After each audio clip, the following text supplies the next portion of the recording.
Today we're going to look at 5-7, day 2. We're going to use the fundamental theorem of algebra. We're not actually going to solve polynomial equations. We're going to write polynomial equations.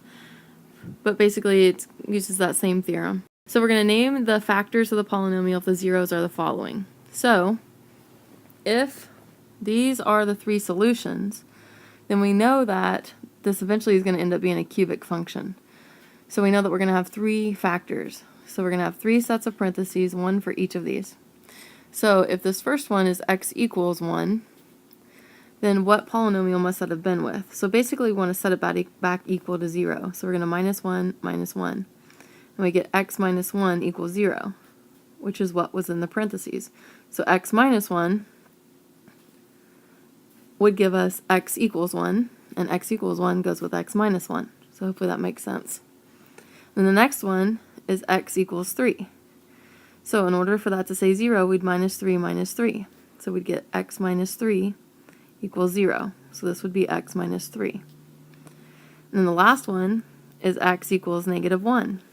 So we want to know what it was when it equaled 0. So plus 1, and we have x plus 1 equals 0. So we have the three factors, which are x minus 1, x minus 3, and x plus 1. Then if we want to get the polynomial, then we just take those factors and we multiply them together. So if I multiply x minus 1 times x minus 3 times x plus 1. So doing like what we did way back in 5-3, we're going to FOIL. So this would be x squared minus 3x minus x plus 3. And if you recall, the x plus 1 just kind of hangs out. And then here we got to combine like terms, x squared minus 4x plus 3. Now we're going to take x times all three of these terms, and then go back and take 1 times all three of these terms. So we'll end up with x to the third minus 4x to the second plus 3x plus x squared minus 4x plus 3. Then combine like terms. So we have x cubed, add the squareds, we get negative 3x squared.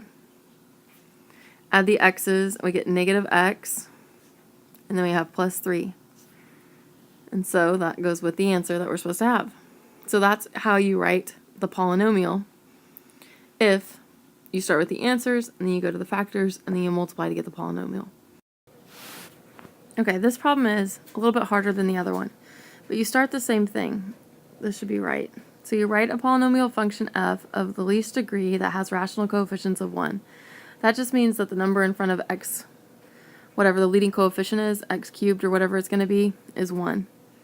And then these two numbers are the zeros. That's actually what we need to complete the answer. So you take x equals 3, and then you have x equals 2 plus the square root of 5.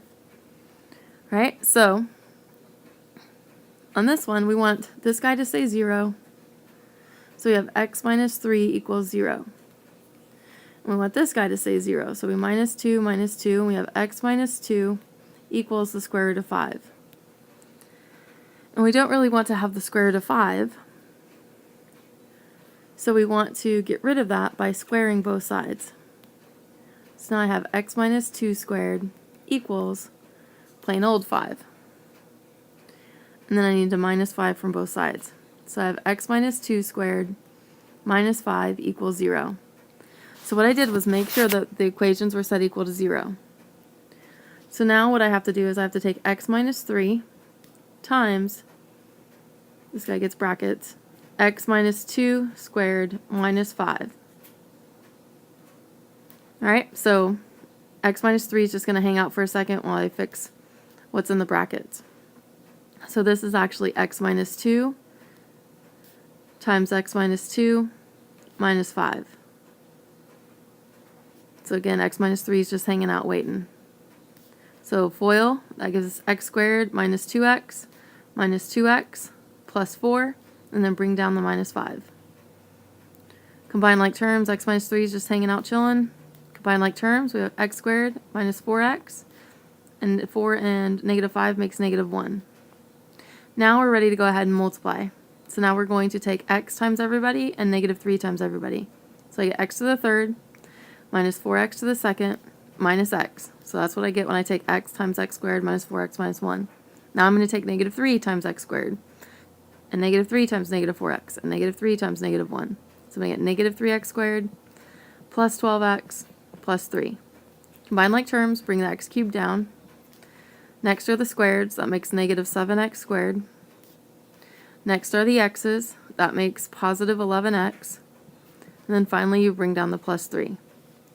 So the function f of x equals, so it has a leading coefficient of 1, just like it said, and it has the least degree because the smallest that I can have is a cube.